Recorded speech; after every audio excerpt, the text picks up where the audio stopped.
បន្ទាប់ពីការចាប់កូនបន្លែបើយើងរួចរាល់បងមកតាគ្នាអញ្ចឹងបងមកមើលនៅពេលដែលវាដាក់ទឹកបែបនេះគឺល្អនេះមានន័យថាអេប៉ុងហ្នឹងគឺមានទឹកនៅក្នុងហ្នឹងលើកមករៀងធ្ងន់ណាអញ្ចឹងធ្វើឲ្យកូនបន្លែយើងបានល្អហើយខ្ញុំធ្វើបន្តិចអញ្ចឹងដោយសារតែខ្ញុំគ្រាន់តែធ្វើជាវីដេអូបង្ហាញជូនបងតាគ្នាសម្រាប់ការធ្វើហើយដូចខ្ញុំចង់បញ្ជាក់ជូនបងតាគ្នាថាបើសិនជាបងយកថាជ័រគឺល្អនៅពេលដែលយើងអត់ទាន់ដាក់សារជាតិជីបើយើងគិតទៅយើងដាក់ថាជ័រនេះគឺការពារកុំឲ្យទឹកក្តៅកាលណាយើងដាក់ថាដៃវាធ្វើឲ្យទឹកក្តៅអញ្ចឹងវគ្គនេះគឺយើងអត់ទាន់ដាក់សារជាតិជីទេប៉ុន្តែថាហ្នឹងគឺយើងនៅតែប្រើរហូតដល់វគ្គដែលយើងដាក់ផ្សំកូនជាមួយនឹងទឹកជីអញ្ចឹងយើងនៅតែប្រើថាជ័រទៀតដោយសារតែមូលហេតុគឺថាជ័រគឺអត់ធ្វើឲ្យមានបញ្ហា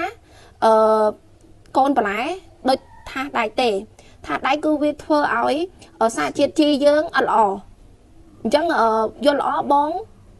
ដាក់ថាជ័រគឺល្អបំផុតហើយសម្រាប់ការដាក់ថ្ងៃខ្ញុំចង់បញ្ជាក់ជូនបងទាំងអស់គ្នាថាចេះថា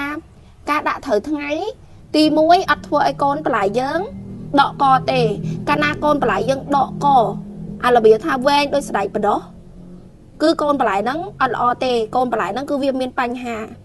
ហើយមួយទៀតការដាក់ថ្ងៃហ្នឹងបើសិនជាបងទាំងអស់គ្នាអត់ចេះមើលថ្ងៃដាក់នៅក្នុងម្លប់គ្រាន់តែវាចាំងពន្លឺថ្ងៃចូលបងគិតថាវាត្រូវថ្ងៃអាហ្នឹងគឺខុសហើយណាបងទាំងអស់គ្នាលុះត្រាតែបងដាក់ចាំថ្ងៃចាំឧទាហរណ៍នៅទីធ្លាផ្ទះខ្ញុំគឺ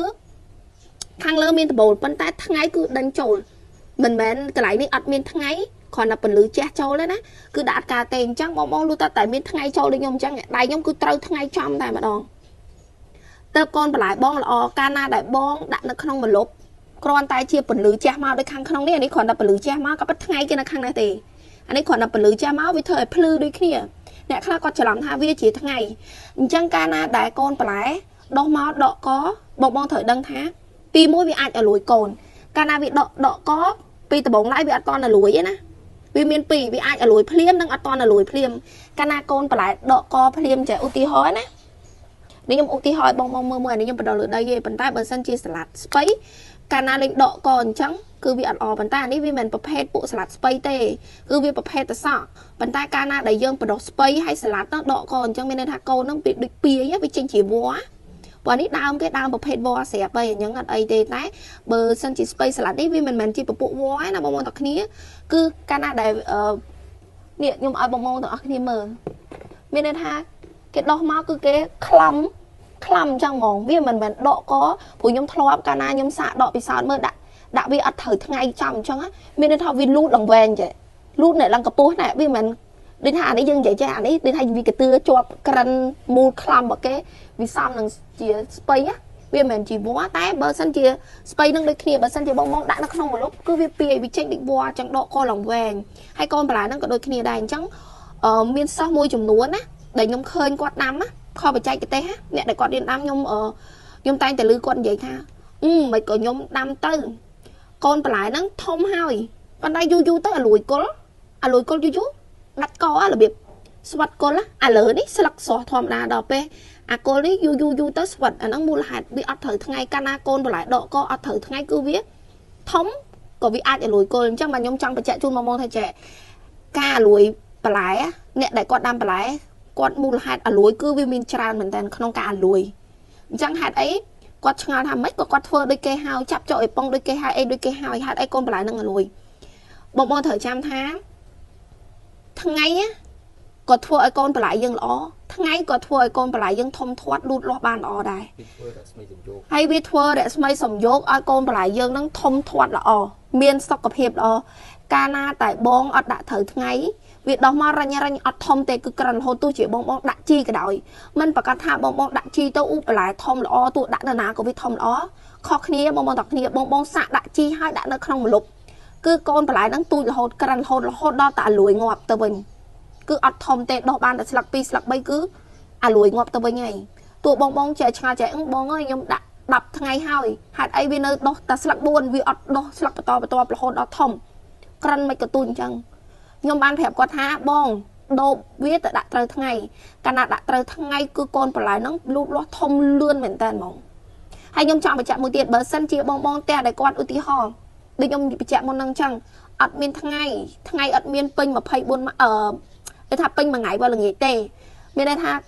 ngày trôi mà chân này mong tao nè nè ngày trôi mà chân á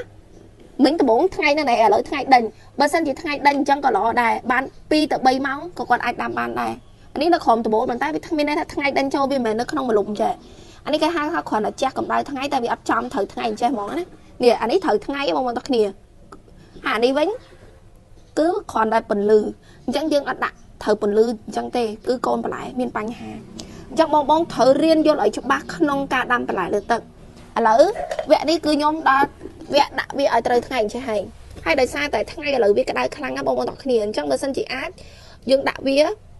2 ម៉ោង 8 ព្រឹក ឬ ក៏ ម៉ោង 7 ព្រឹក ដែល បង ដាក់ ឲ្យ ត្រូវ ថ្ងៃ 8 ព្រឹក ដល់ ម៉ោង ត្រឹម 10 ទៅ បាន ហើយ ម៉ោង 10 ព្រឹក ម៉ោង 11 អី បង លើក វា ចូល ផ្ទះ វិញ ដោយ សារ ថ្ងៃ ក្តៅ ខ្លាំង វា ធ្វើ ឲ្យ កូន ហ្នឹង ក៏ មាន សុខភាព ខ្សោយ ដែរ ព្រោះ វា នៅ ទូច ពេក ក៏ វា អត់ អាច ត្រូវ ថ្ងៃ ក្តៅ ខ្លាំង បាន ដែរ អញ្ចឹង ចាប់ ពី ម៉ោង 1 ថ្ងៃ បង ដាក់ រហូត ត្រឹម ម៉ោង 1 ថ្ងៃ ក៏ អត់ ទាន់ បាន ដាក់ ទៅ ក្រៅ វិញ ដែរ ឬ ក៏ បង អាច ដាក់ ស្យាប ណា ដែល ល្មម ណា រហូត ដល់ ម៉ោង 3 ល្ងាច រៀង តិច បន្តិច ណា បង ដាក់ ឲ្យ វា ត្រូវ ថ្ងៃ រហូត ដល់ ល្ងាច ម៉ោង 5 ទៅ ម៉ោង 5 ម៉ោង 6 ទៅ ហើយ ខ្ញុំ បញ្ជាក់ ជូន បង បើ សិន ជា មេឃ ភ្លៀង ក្តៅ មេឃ ភ្លៀង ខ្លាំង បង យក វា ចូល ផ្ទះ វិញ មក មូលហេតុ ដែល ខ្ញុំ ឲ្យ យក ចូល ផ្ទះ កាល ណា វា អារម្មណ៍ ទឹក ខ្លាំង ពេក ក៏ ធ្វើ ឲ្យ កូន បន្លែ នឹង មាន បញ្ហា ឬ ក៏ មួយ ទៀត ឧទាហរណ៍ បង មានកញ្ឆេង កាឡា រៀង ញឹក ណា បង គ្រប វា ទៅ កាឡា រៀង ញឹក បង គ្រប វា ទៅ ក៏ វា ជួយ បាំង កម្ដៅ បាន ខ្លះ សម្រាប់ អ្នក ដែល គាត់ ធ្វើ ការ វា បាំង កម្ដៅ បាន ខ្លះ ហើយ ពេល មេឃ ភ្លៀង ក៏ វា អត់ អារម្មណ៍ ទឹក ខ្លាំង ដែរ កញ្ឆេង ដែល មាន ញឹក កាឡា ញឹក បង គ្រប វា ទៅ ដាក់ ថ្ងៃ ចោល មួយ ថ្ងៃ បង ល្ងាច ទៅ បើ សិន ជា បង រវល់ ទៅ ធ្វើ ការ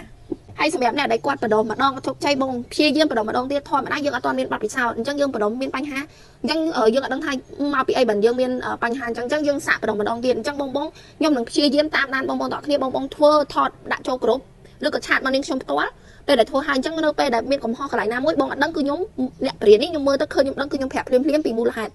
ហើយ មូលហេតុ អី ចេះ 1 ចេះ 2 ដោយ សារ តែ មូលហេតុ អី បាន កូន បន្លែ បង មាន បញ្ហា ហ្នឹង គឺ